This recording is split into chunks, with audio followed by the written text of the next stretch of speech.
The Crédit Mobilier scandal of 1872 involved the Union Pacific Railroad and the Crédit Mobilier of America Construction Company in the building of the eastern portion of the First Transcontinental Railroad.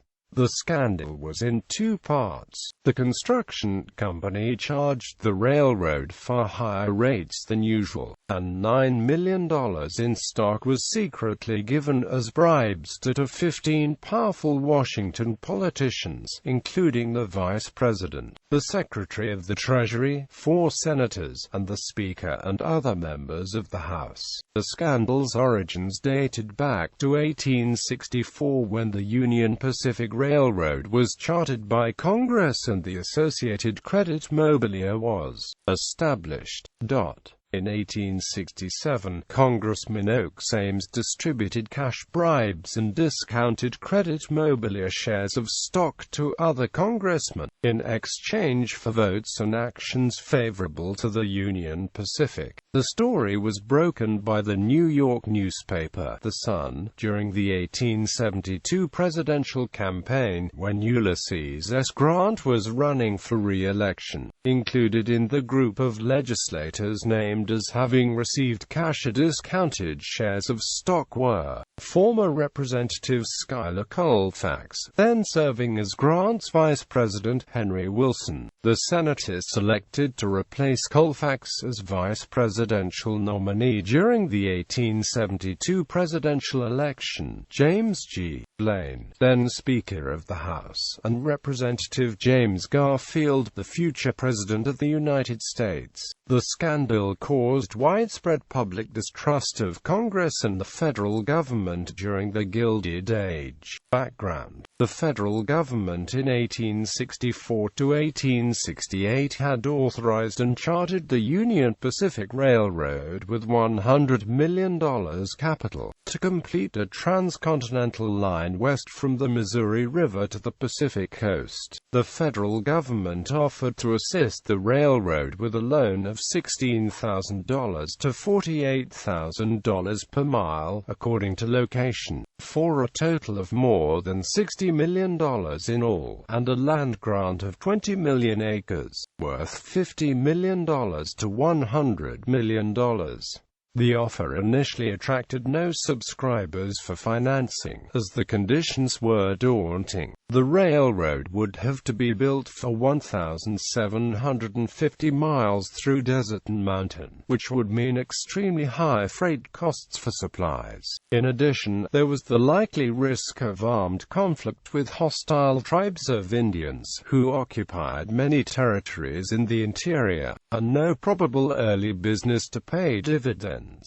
George Francis Train and Thomas C. Durant, who was vice president of the Union Pacific Railroad at the time, formed the Crédit Mobilier in 1864. The original company, Pennsylvania Fiscal Agency, was a loan and contract company chartered in 1859.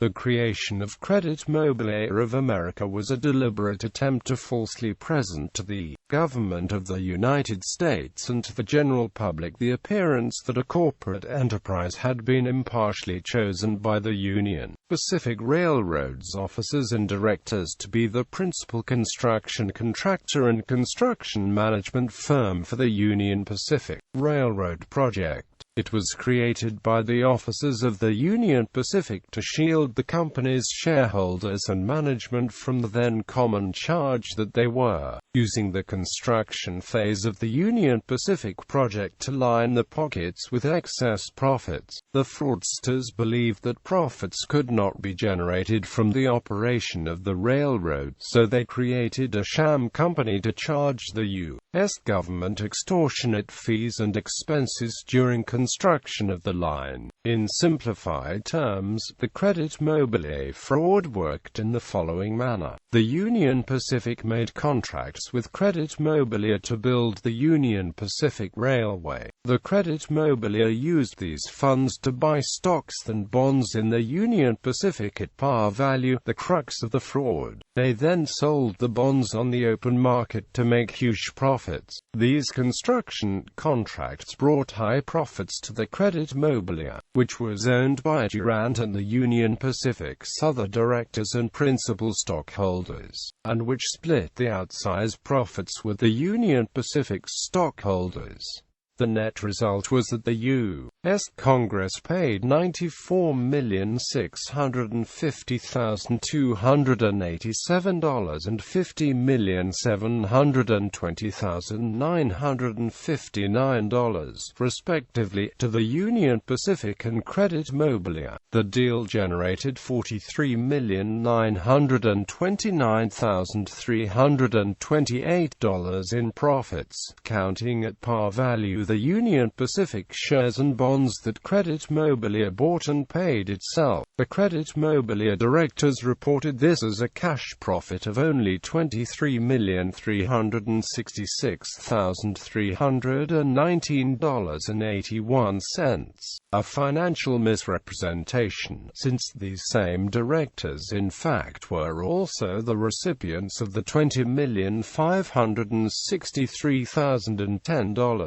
Union Pacific share of the $44 million in total profits. If the Union Pacific's corporate offices had openly undertaken the management and construction of the railroad, this scheme would have been exposed to public scrutiny from the start. It would have proved that the opponents of the Pacific Railroad Act had from the beginning been right. The Western Transcontinental Railroad scheme was an unprofitable venture. The opponents had from the start believed the whole project was a barefaced fraud by some capitalists to build a railroad to nowhere and to make tremendous profits doing so, all the while getting the United States government to pay for it. The opponents also thought the construction and its routing were being developed without regard for trying to create a viable and profitable transportation enterprise when the railroad line was completed. The principal means of the fraud was the method of indirect billing. The Union Pacific presented genuine and accurate invoices to the U.S. government as evidence of actual construction costs incurred and billed to them by Crédit Mobilier of America for payment. The railroad then prepared and presented meticulously detailed invoices to the U.S. government, requesting payment for these bills, accrued by the Union Pacific from Crédit Mobilier, for the construction of the line. The bills reflected only a small additional fee over the cost stated on the Crédit Mobilier invoices for the Union Pacific's operating and overhead expenses, incurred during the line's construction, a time when no traffic was being carried.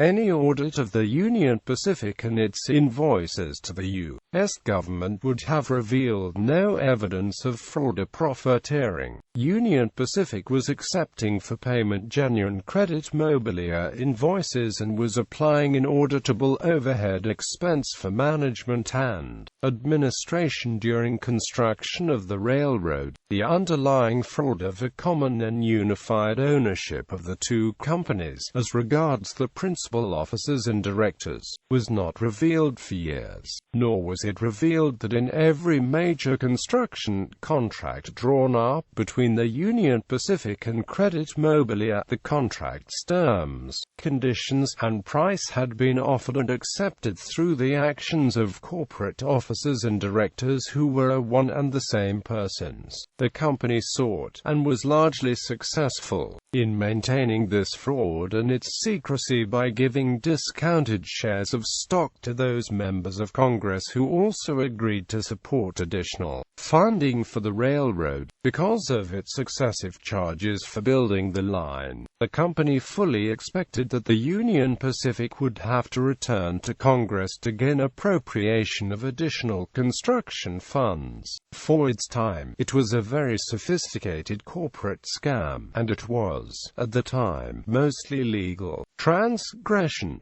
In 1867, Crédit Mobilier replaced Thomas Durant as its head with the Congressman Oakes Ames. In that year, Ames offered to members of Congress shares of stock in Crédit Mobilier at its discounted value rather than the market value, which was much higher. The high market value of the stock resulted from the superb performance of Crédit Mobilier of America as a corporation, which in turn succeeded due to its major contract with the Union Pacific. Crédit Mobilier was the exclusive construction and management agent for the building of the Pacific Railroad. The Union Pacific suspected no wrongdoing, and they paid Crédit Mobilier whatever they were asked to pay. Crédit Mobilier's corporate income statement regularly showed high revenues in excess of its expenses, and very high net profits in every quarter that it was engaged in the construction of the railroad. It also declared substantial quarterly dividends on its stock. The congressmen and others allowed to purchase shares at a discount could reap enormous capital gains simply by offering the discounted shares to a grossly oversubscribed market, where demand was high for shares of such a profitable company. These same members of Congress voted to appropriate government funds to cover Crédit Mobilier's inflated charges. AME's actions became one of the best-known examples of graft in American history. During the 1872 presidential campaign, the New York City newspaper, The Sun, broke the story. The paper opposed the re-election of Ulysses S. Grant and was regularly publishing articles critical of his administration. Following a disagreement with Ames, Henry Simpson McComb, an associate of AME's and a later executive of the Illinois Central Railroad, leaked compromising letters to the newspaper. The Sun reported that Crédit Mobilier had received $72 million in contracts for building a railroad worth only $53 million. After the revelations, the Union Pacific and other investors were left nearly bankrupt.